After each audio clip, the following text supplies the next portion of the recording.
Mexican-American War by Lauren and Afton. In 1846, the U.S. and Britain agreed to divide Oregon at the 49th parallel.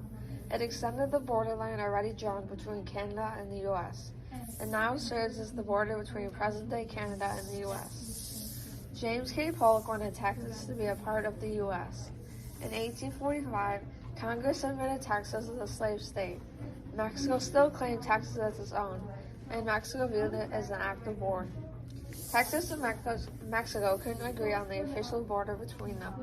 The Texas border was the Rio Grande, a river south of San Antonio, while Mexico insisted that the Nueces River was the border of Texas.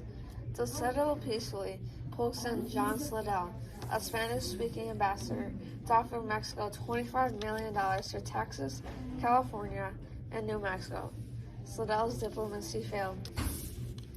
The U.S. wanted the states, but Mexico didn't let them. Polk wanted to force them to join and station troops on the northern bank of the Rio Grande. Mexico thought of it as an act of war and moved soldiers into place on the southern border. Illinois Representative Abraham Lincoln questioned the truthfulness of the president's message and the need to declare war. Northeasterners questioned the justice of men dying in the war. And Southerners saw the expansion into Texas as an opportunity to extend slavery and to increase their power in Congress. On April 25, 1846, a Mexican cavalry unit crossed the Rio Grande. They ambushed an American patrol and killed or wounded 16 American soldiers. 2 days later, Congress declared war. General Stephen Kearny and his men left Fort Leavenworth, Kansas, with orders to occupy New Mexico. Using persuasion instead of force, he convinced the Mexican troops that he meant to withdraw. This allowed him to take New Mexico without firing a single shot. From there, they marched on to California, where there's already a rebellion taking place. In the fall, U.S. troops joined forces with the rebels, and within the weeks, America controlled all of California. American forces invaded Mexico from two directions. General Taylor battled his way south from Texas toward the city of Monterrey in northern Mexico. On February 22, 1847, his 4,800 troops met General Santa Anna's 15,000 Mexican soldiers near a range called Buena Vista. Taylor won the Battle of Buena Vista when Santa Anna retreated. A second force, led by General Winfield Scott, met fierce resistance at the castle of Chapultepec.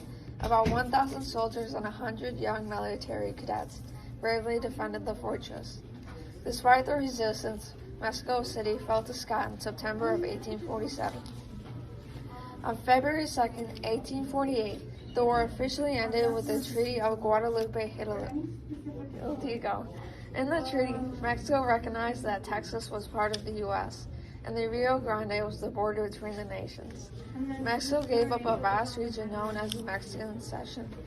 Many Mexicans felt that the United States had provoked the war to gain Mexican territory. In return, the U.S. agreed to pay Mexico $15 million. They would also pay $3.25 million in claims the U.S. had against Mexico. It also promised to protect the approximately 80,000 Mexicans living in Texas and the Mexican Cession. After the war, the United States gained what is now present-day Texas, along with the upper parts of California and New Mexico. Mexico was forced back to what is now their present-day border. Manifest destiny was the idea that expansion was not only good, but it was bound to happen. The war expanded the United States territory and gave possible land for future settlers.